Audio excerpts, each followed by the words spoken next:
इस मार्ग पर, अध्यात्म मार्ग पर, आनंद मार्ग पर चलना चाहते हैं तो उनको एक इंद्रिय के संयम के लिए पांचों इंद्रियों पर संयम करना होगा, ज्ञान इंद्रियों पर। एक बात सुधारने के लिए ब्रह्मचर्य का रक्षा तभी वो उपासक कर सकता है जब सर्वतोभावेन ब्रह्मचर्य होगा।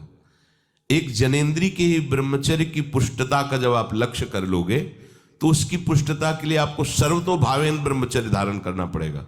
सर्वतोभावेन नेत्र का ब्रह्मचर्य, जो नेत्र किसी को भी देखकर भोग कामना कर लेते हैं, भोग बुद्धि से देखते हैं वस्तु को, व्यक्ति को, किसी को भी, ये नेत्र से व्यभिचार हो रहा है, इसीलिए सावधान रहना चाहिए।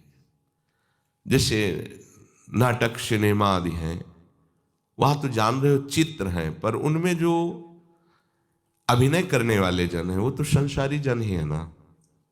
उनका पहनावा, ओढ़ावा, हाव भाव, अंग प्रत्यंग, अगर आप भगवत भाव से युक्त है तो संपूर्ण सृष्टि में कहीं भी दृष्टि जाए अपने प्रभु की भावना होती है, पर वहां तक पहुंचने के लिए आपको ये त्यागना होगा ना। आप किसी का अनुकरण न करें, आप अपनी स्थिति को देखें।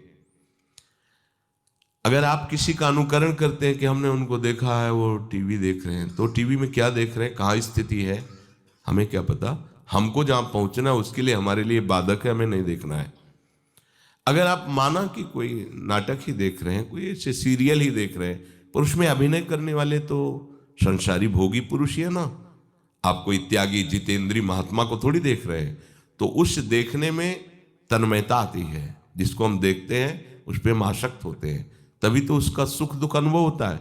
देखो कोई ऐसी रोने वाली सीन आए तो रोना आ जाएगा, हंसने वाली आ जाए तो हंसना आ जाएगा, ऐसे तो उसका प्रभाव हम पर पड़ रहा है ना। तो हम किसी के अभिनय करने वाले के अंग प्रत्यंग को देख रहे हैं और वो कामुक होकर कोई काम चेष्टा कर रहा है या कोई ऐसा, वो सारा का सारा मन कवर कर रहा है आपका, और एकांत होते ही फिर जो मन अपना मनमानी करवाएगा आप नहीं सह पाएंगे। इसलिए नेत्र का ब्रह्मचर्य सबसे पहले शुरू कीजिए। आपको वो चीज नहीं देखनी, वो बात नहीं पढ़नी, वो दृश्य नहीं। श्रीमद् भागवत में वर्णन है, कोई पशु पक्षी भी मैथुन कर रहा हो, अचानक दृष्टि गई तो मानसिक प्रणाम करके दोबारा दृष्टि नहीं जानी चाहिए। इसीलिए लिखा है कि आप एक धनुष भूमि को देखकर, एक धनुष, इसमें किसी की हानि नहीं होगी, आपकी भी हानि नहीं होगी। आप एक धनुष भूमि देख करके ही चलिए, मतलब बहुत लंबी दूरी देखने की जरूरत नहीं है, बहुत दृष्टि उठा करके इधर उधर गर्दन हिलाने की जरूरत नहीं है। और जैसे